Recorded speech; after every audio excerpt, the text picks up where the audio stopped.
I think China now is ahead on the gold medal count, if I'm not mistaken. Yes. Right? And there's big conversations around, of course, the swimming medal.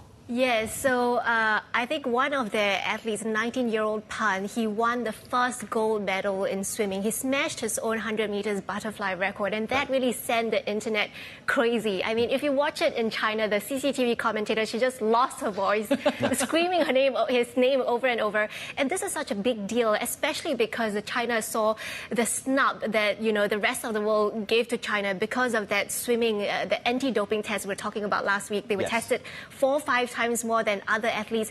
And this guy, he came out to give an interview after the event saying that he felt so much expectations from the country. He really wanted to show the world that China can do this. And he said he felt so looked down upon by the other athletes. When he greeted them, they ignored him. They splashed water on his coach. And that's why people are piling on comments to support him. Now, if we show that scroll on Weibo, there are a lot of comments just talking about how touched they are by these athletes, by his performance.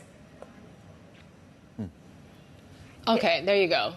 Yeah, I mean, he beat the world record by, what, 0.4 of a second? But it was a wide lead, though, if you watched actually that race. Yeah, the Australian coach actually came out to say that it was not humanly possible. Yeah. And it was also his record, too, right? That he beat himself. His own record. Yeah. Okay, so this is so touching, such a good young person. When our youth are strong, our country will be strong.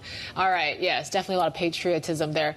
You mentioned about this coming on the back of a pretty weak showing from the swimming team, right? And they are sort of blaming these excessive doping tests. Yes, because swimming is a sport that China really dominates in, and they have one of their strongest athletes was expected to bring home 4 golds, but he didn't bring back any. He came in 7th in one of the events, and that prompted China's so-called diving queen, one of their ex-Olympian, to come out and blame those anti-doping tests. She said they were tested excessively 7 times a day. They had to wake up at 5 a.m. for the first one. They waited past midnight for the last one. They had no place to rest. They have to wait at the lobby area of the testing area, I believe. And she said that interfered with that pre-competition training schedule. Again, blasting, just this entire unfairness of it all.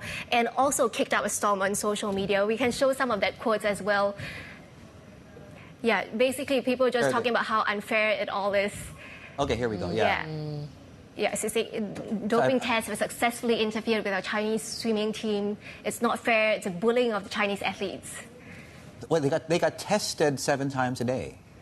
Yeah, well, the statistics show that they were tested, I think, an average of 21 times. And I think the strongest athletes were tested something like 40 times altogether.